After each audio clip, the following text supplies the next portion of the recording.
Hi, it's Bishop Gordon Atwell with the Mid-South Conference International Pentecostal Holiness Church. Have you ever wondered why your church members just don't seem to be bringing people to church?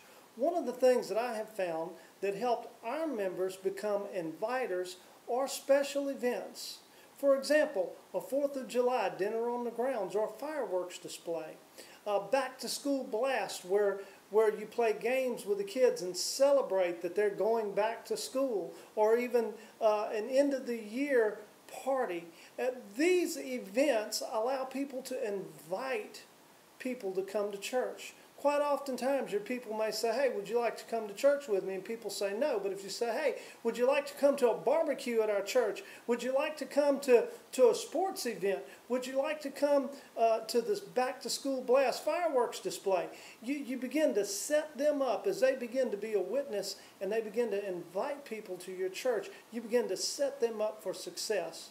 These are one of the many ideas that we want to share with you in the weeks and months to come in some of our discipleship training, and we hope to see you there.